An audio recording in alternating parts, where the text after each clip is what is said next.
Assalamualaikum warahmatullahi wabarakatuh. Selamat pagi sahabat sehat RSUD Banyumas. Senang sekali pada hari ini kita bertemu lagi dalam acara Dopokan Putri Domas. Dopokan seputar materi dan informasi dokter dan orang-orang mumpuni di RSUD Banyumas.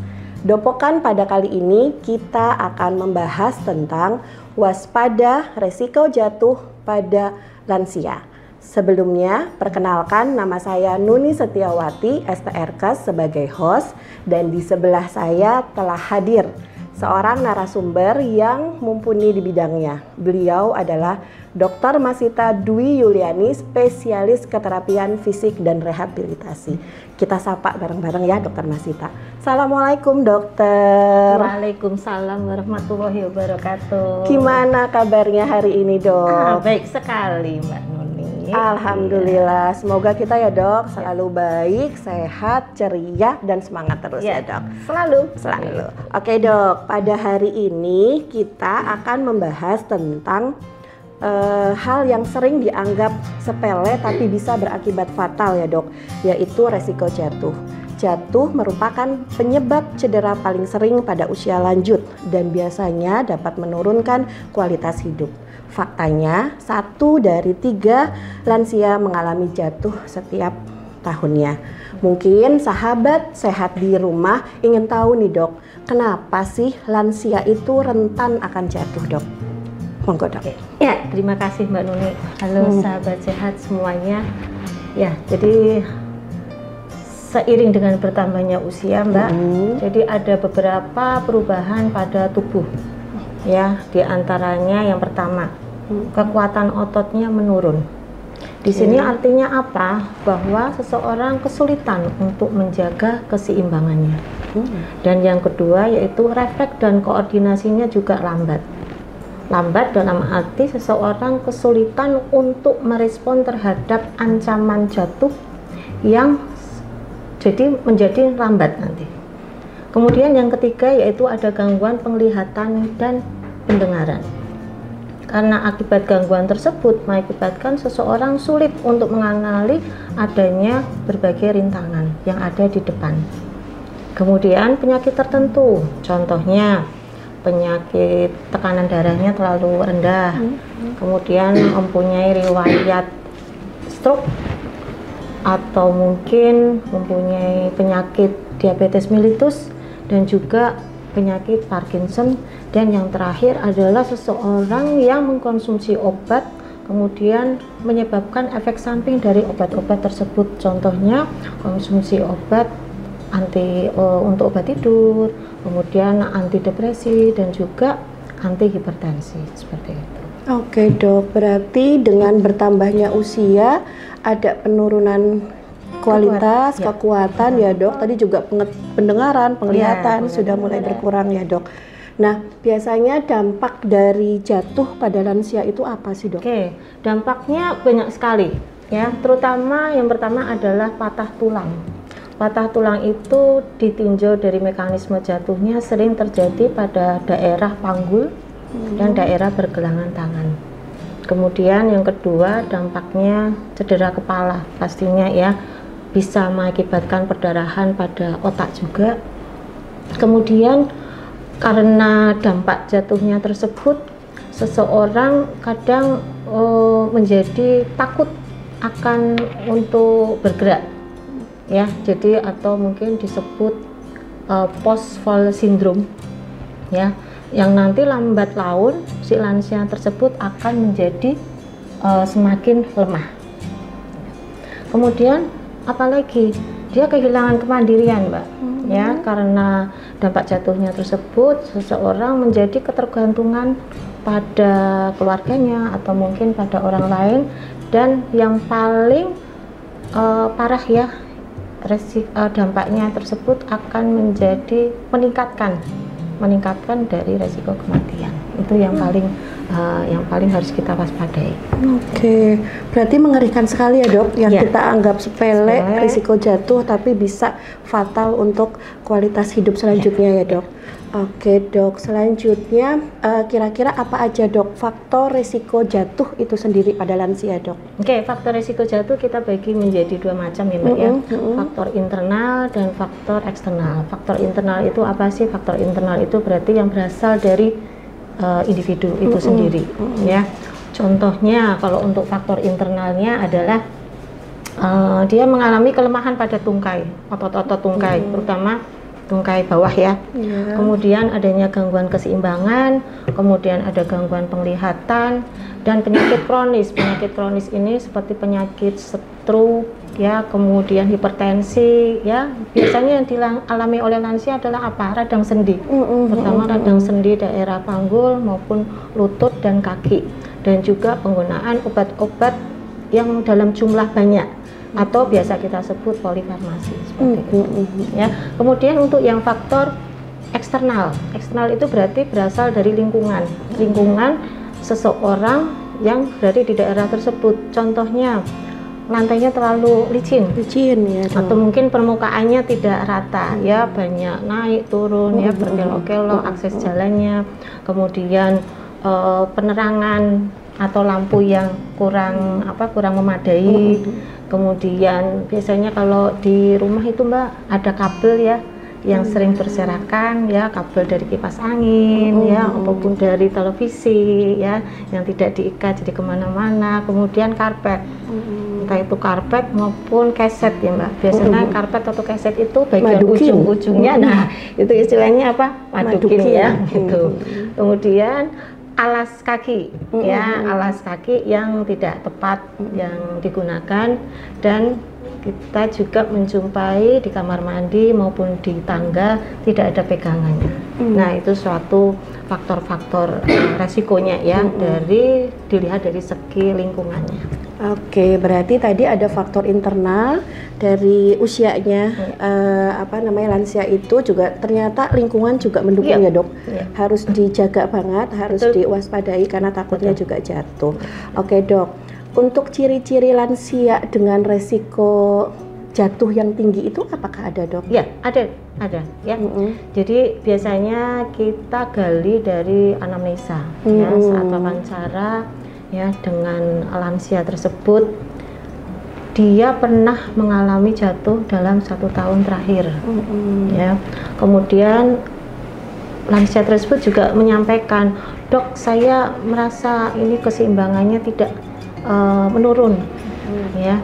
Kemudian dia juga menyampaikan, saya kalau berjalan harus mencari pegangan, atau mungkin dari posisi duduk ke berdiri harus mencari pegangan, dari berdiri ke berjalan juga harus mencari pegangan. Kemudian pasien tersebut atau lansia tersebut juga menyampaikan adanya suatu penurunan kekuatan otot. Dok, kaki saya rasanya agak berat untuk melangkah, terutama yang di kaki sebelah kiri atau entah itu sebelah kanan. Dan yang terakhir dipastikan kalau mereka menggunakan alat bantu jalan ya, entah itu tongkat ya, ataukah walker, atau mungkin pegangan dengan seseorang, itu suatu pertanda bahwa ini suatu peringatan atau mungkin tanda ya bahwa lansia tersebut mempunyai risiko jatuh yang tinggi. Oke, nah untuk pencegahannya itu dok, untuk pencegahan lansia-lansia agar resiko jatuhnya kecil seperti itu gimana dok? Ya, Mbak Nuni dan sahabat sehat semuanya, sebenarnya kita bisa mencegah ya, karena itu tadi kita prinsipnya harus menciptakan lingkungan yang aman dan tubuh yang kuat.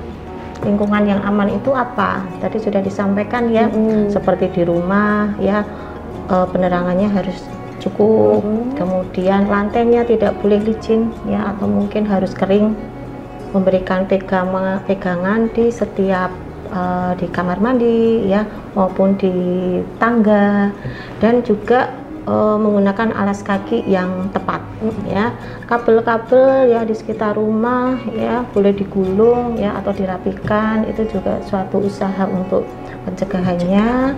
Kemudian, nah ini yang paling penting, kita harus punya tubuh yang kuat. Ya, artinya modal apa? Ya dok. Ya, itu modal ya, karena dengan tubuh yang kuat ya, dengan performa yang cukup baik ya, itu kita nanti bisa istilahnya menciptakan suatu kondisi ya dan yang baik pula. Nah, untuk tubuh yang kuat ini latihan-latihannya apa aja ya? Ada latihan keseimbangan dan kekuatan otot ya. Contohnya yoga atau mungkin tai chi ya, atau mungkin latihan berdiri ya, berdiri satu kaki kayak gitu. Itu juga bisa dilakukan. Dan pemeriksaan mata dan juga telinga itu juga harus rutin, Mbak, ya, untuk mengetahui ya, untuk mendeteksi oh ini matanya harus mungkin menggunakan alat bantu kacamata ya untuk memperbaiki penglihatannya, atau mungkin juga menggunakan alat bantu dengar ya. Kemudian konsumsi makanan yang bergizi ya, kecukupan dari kalsium dan vitamin D juga harus cukup ya. Yang terakhir yaitu kontrol ke dokter apabila seorang lansia mempunyai penyakit yang kronis. Seperti itu. Ya dok, berarti tadi selain kontrol rutin ke ke dokter penyakit kronis ya dok, di sini kan juga ada peran dari dokter rehab. Ya, dokter Masita sendiri, untuk peran dokter rehab sendiri dalam menangani kasus lansia itu apa sih dok? Ya. Perannya, dok. Saya ya sebagai dokter rehab berperan untuk yang pertama yaitu menilai resiko dari jatuh. Ya. Dengan cara apa? Kita lakukan pemeriksaan otot dan pemeriksaan keseimbangan dan juga untuk koordinasi.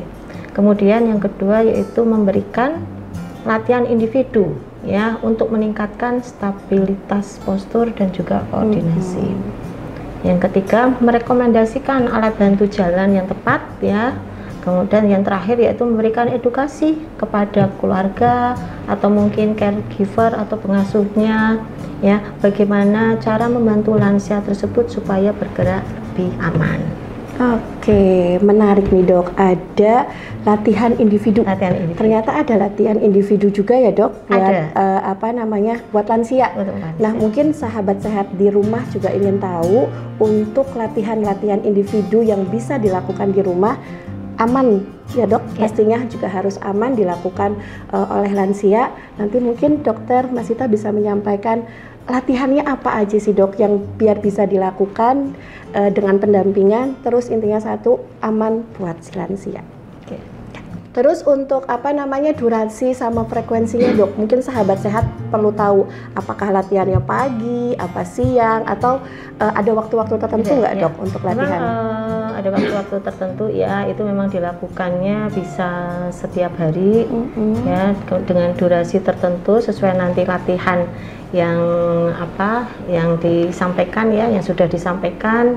Dan tetap pesan yang saya harus berikan yaitu harus dievaluasi ulang kembali oleh dokter ya apabila ada keluhan selama menjalani sesi latihan tersebut.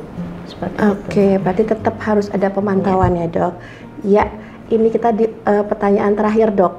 Mungkin ada pesan atau tips untuk sahabat sehat di rumah yang sedang mendampingi orang tua yang sedang menjelang masa lansia. Apa dok untuk pesannya dok? Oke, saya berpesan ya untuk sahabat sehat ya semua RSUD Banyumas bahwa mencegah jatuh lebih mudah daripada mengobati akibatnya. Dan ya, mari kita bersama menciptakan lingkungan yang aman, tubuh yang kuat agar para lansia tetap mandiri, aktif dan bahagia.